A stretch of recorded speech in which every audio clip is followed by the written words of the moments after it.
I'm lying on an air mattress, breathing. I feel no pain. I feel at peace. My body's been fighting a chronic Lyme infection, and this is the first time I have been able to truly rest in such a long time. I smile, noticing how the muscles in my face shape my mouth. Bodies are cool. This smile, a gentle allowing of ease and joy, triggers a klaxon alarm in my nervous system. The fear of the past few months washes over me. How will I pay my bills? What if I don't get better? What if the pain never stops? What if I will always be a burden on society with nothing to contribute? The tears flow freely. My body convulses with feelings I've not been able to face. Someone moans and cries out in thrumming pain.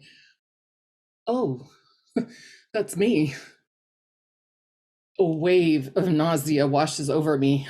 My guide senses it and gently places a lined trash can next to me. I purge.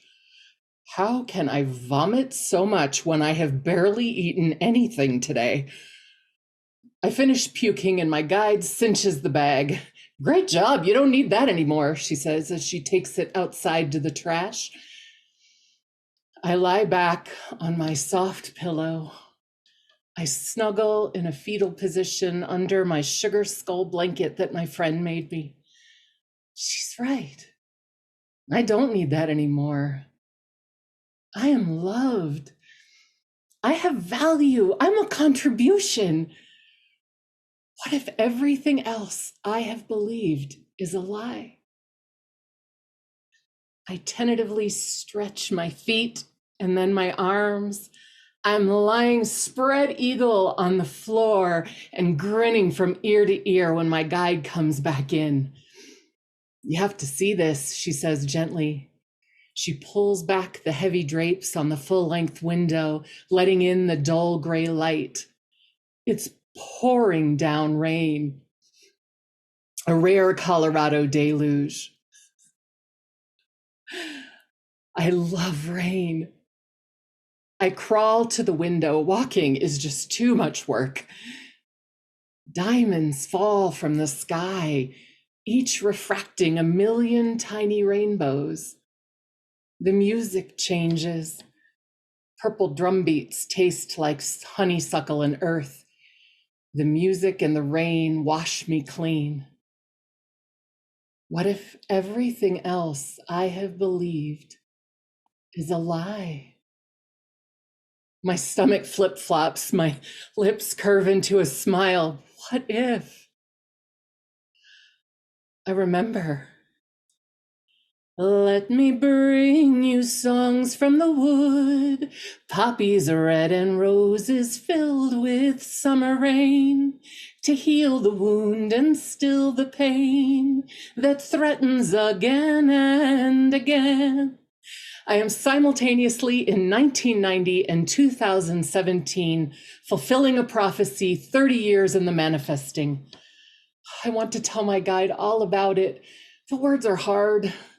I breathe.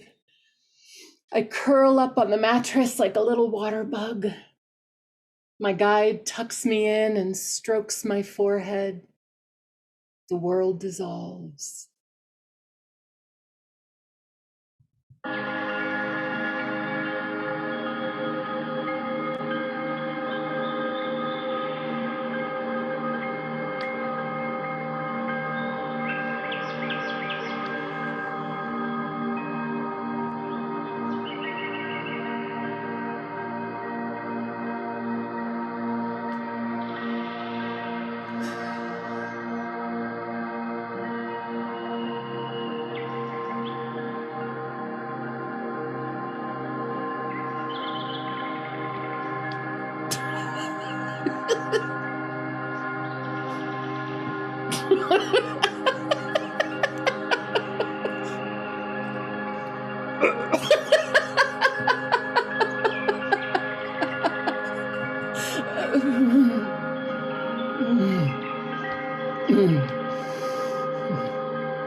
West of house.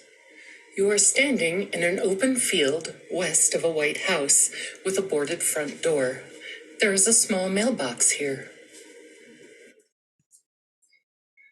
West of house. You are standing in an open field west of a white house with a boarded front door. There is a small mailbox here.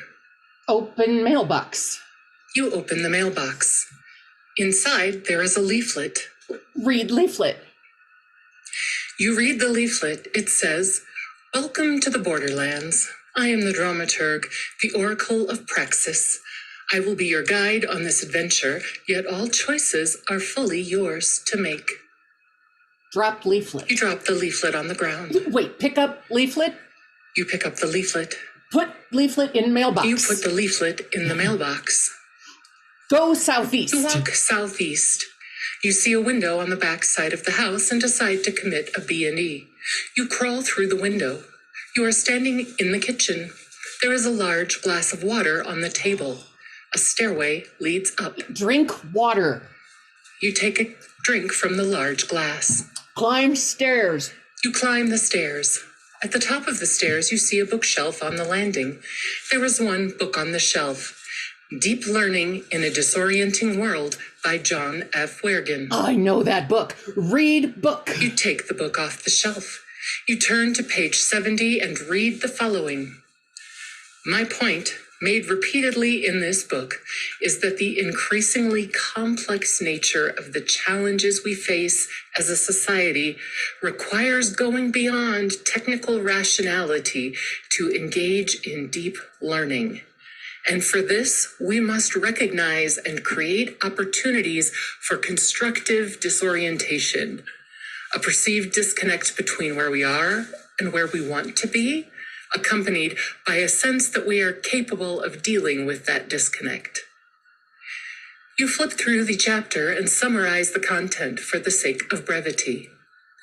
Wergen's 4 key enablers of constructive dissonance: a clear but manageable challenge, a flexible structure, a setting for deep work, clear criteria for performance, concrete feedback, and freedom to fail. You were in the living room. What? Wait, what? There is a doorway to the east that leads back to the kitchen, a wooden door with strange Gothic lettering to the west, which appears to be nailed shut, a trophy case, and a large ornate rug in the center of the room. Look at trophy case. You look at the trophy case and see a large number of diplomas and certificates. Each has your name on it. As you look at the diplomas, you feel uneasy, a sense of shame combined with the feeling that they are not enough. Move rug. With great effort, you move the rug to one side of the room, revealing the dusty cover of a closed trap door. Open trap door. The door reluctantly opens to reveal a rickety staircase descending into darkness. I don't want to go down there. No. Please, no. You clutch the copy of Deep Learning in a Disorienting World like a teddy bear. You climb down the staircase.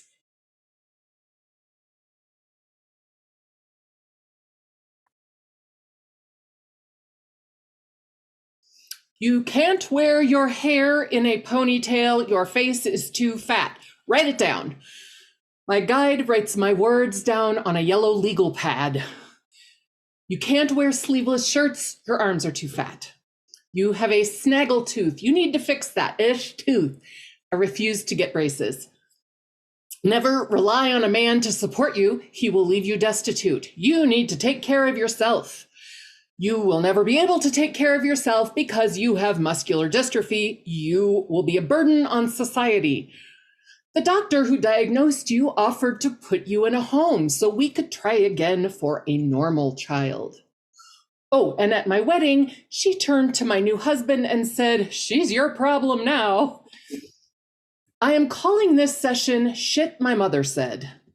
Anytime I remember something hurtful, hear her voice in my head, even though she has been dead for 21 years, my guide writes it down. You'd be so pretty if you were thin. On the list. After several hours, I finally run out of things to add. She's filled 3 legal pages. She reads them back to me one at a time. I feel the full impact of each painful phrase. Dozens of tiny spells cast on me over decades. Somewhere in the reading, the words stop making sense. Hearing these things back to back in a long list, something breaks. I begin to laugh, genuinely laugh. I am crying and laughing at the same time. Oh my God, my poor mother. None of that was about me. She was so unhappy and so scared her entire life. She died at 51 from fear. I don't need to repeat that pattern. I don't need to carry this around anymore. My guide takes the pages and burns them in the kitchen sink. They go up in a spectacular flame, surprising both of us with the intensity of the fire. I feel the words leave my body with the smoke. The pages burn to ash, and she washes them down the sink. In the following weeks, as I put my hair up and wear tank tops, I hear the words in my head, but they're empty, hollow. They have no charge, no hold on me. More time passes, and I stop hearing them altogether.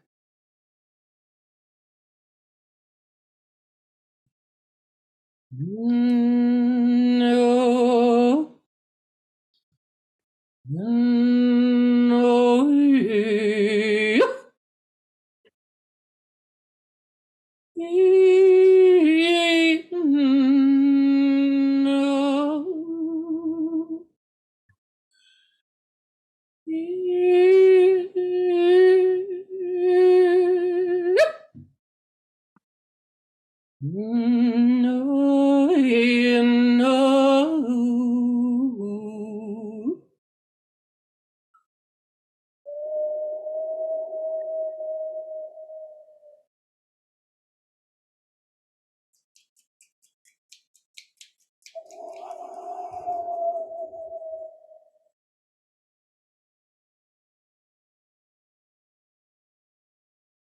A grand movie theater folded on a plain.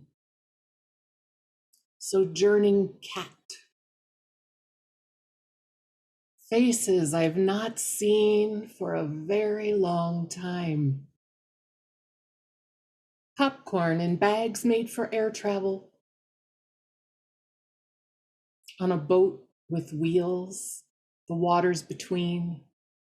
No passport, no ID. My Apple Watch doesn't have a signal. How do I pay for things? What is the cost of interdimensional travel? You have to earn the right to color outside the lines. Or do you?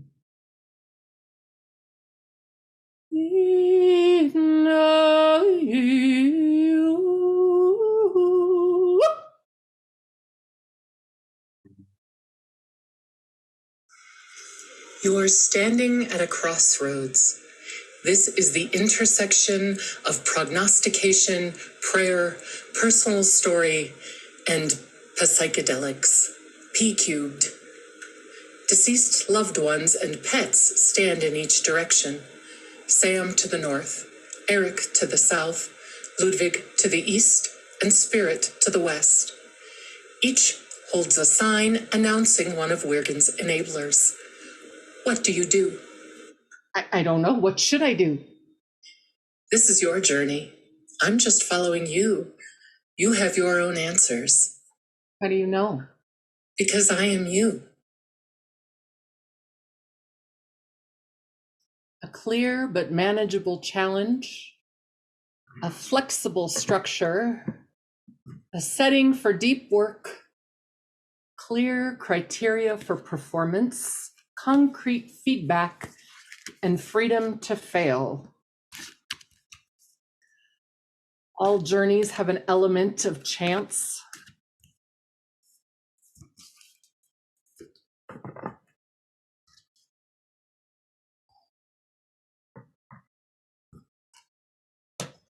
You are seen.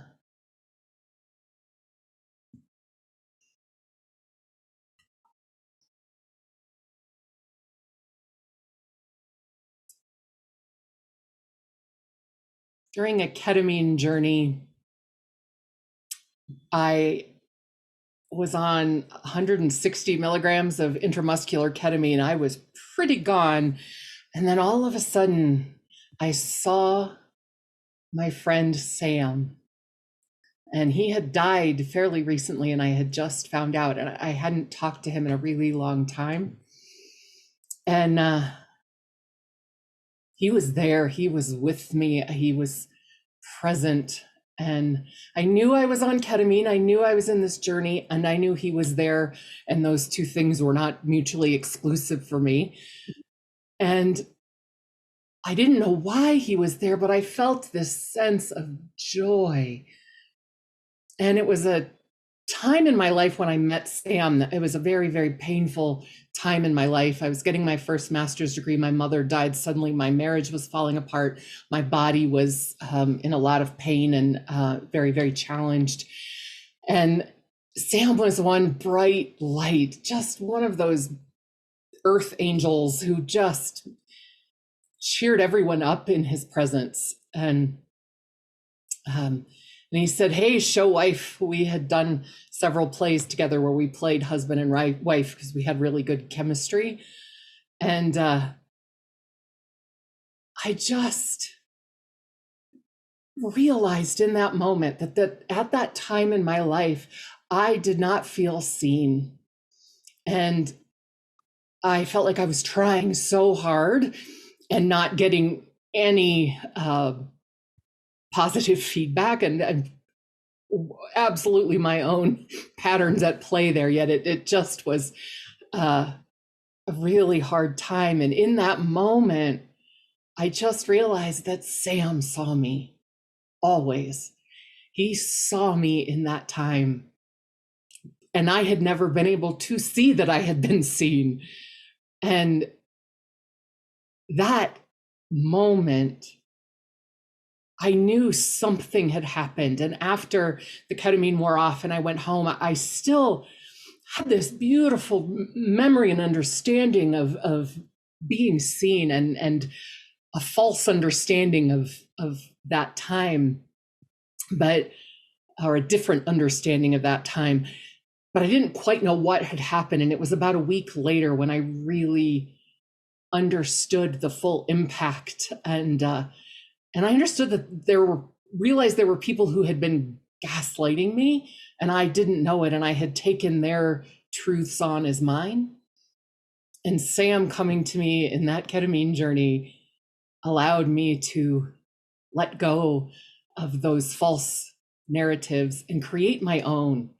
You know, it's all a story anyway, I believe. So I chose to tell a better story, one that served me better, one that felt better, one that allowed me to thrive and move through my life with ease. And I am forever grateful to Sam for that beautiful visit.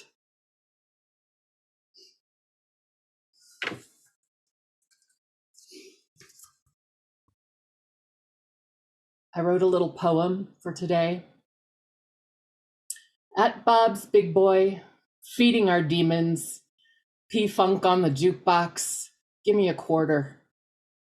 I want to be the sheriff in an acid western, unlock the jail cells, set Siddhartha free. Godot ain't coming, it's up to us. Pray, be humble. Please keep the air flowing and move your seat if you need to see better. Things happen when they're ready to happen. Tell me about your dreams. They will show you forms of psychedelic life.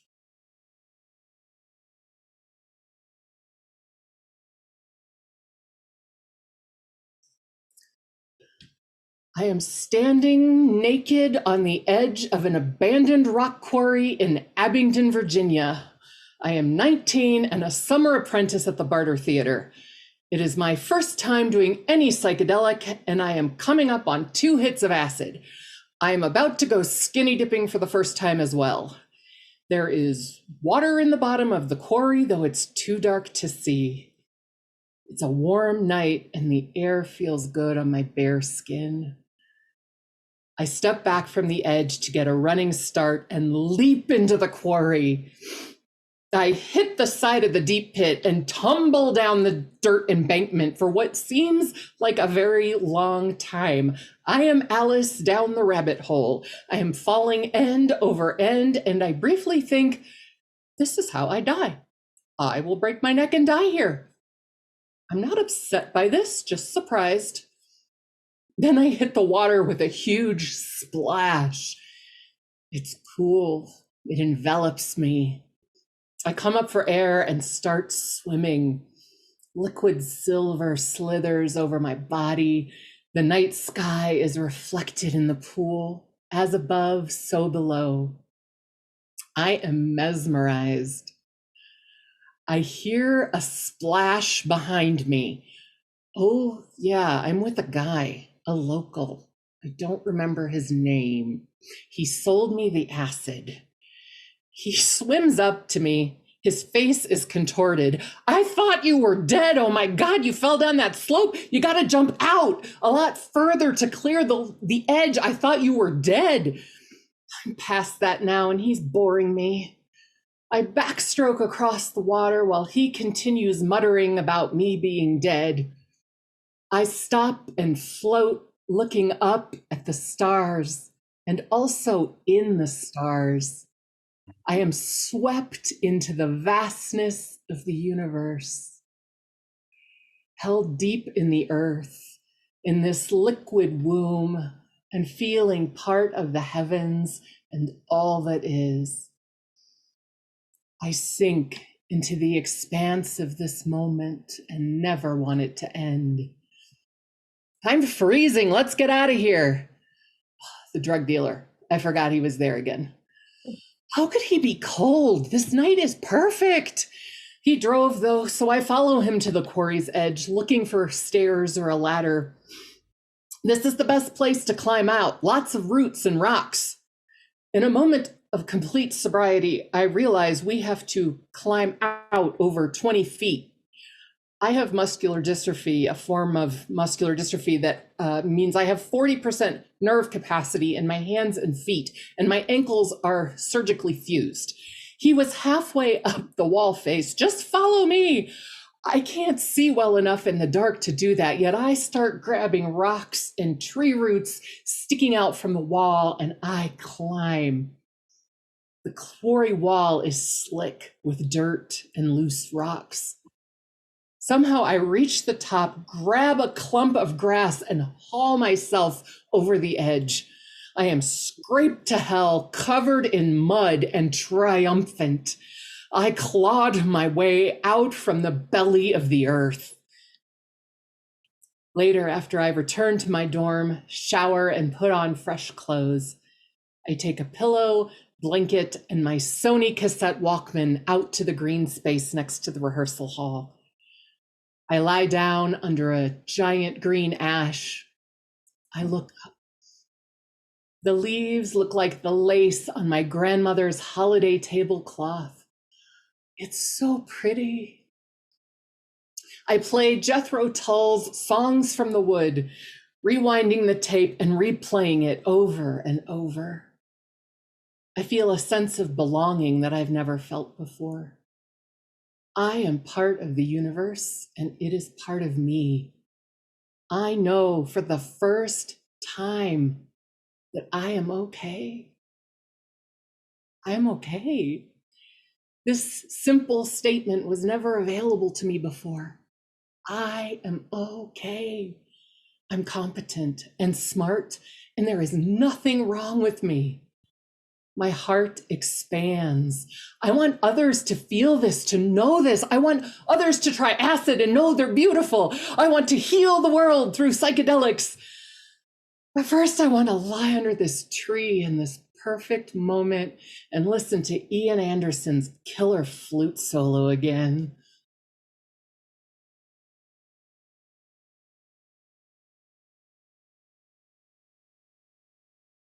I often wonder how many songs will never be heard, how many novels will never be written, how many great leaders will end up in prison or die too young because they got lost in pain and in a collective story that privileges the few.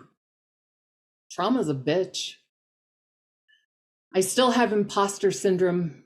I still live with chronic pain and fatigue. And I live. My life is filled with joy and humor and loving community, more than I ever knew possible. Thanks to these sacred medicines, MDMA, psilocybin, LSD, and ketamine.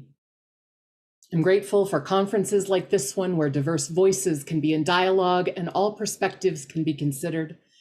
I would never say psychedelics are the only way, yet they are a way, a powerful way to allow new perspectives, allow ease, allow the limbic system to stand down and stop seeing a tiger around every corner, allow a sense of connection to something greater than ourselves. For me, they didn't take away all my pain and trouble, yet within those storms, I have found peace, and I am forever grateful. Songs from the wood make you feel much better. Songs from the wood make you feel much better.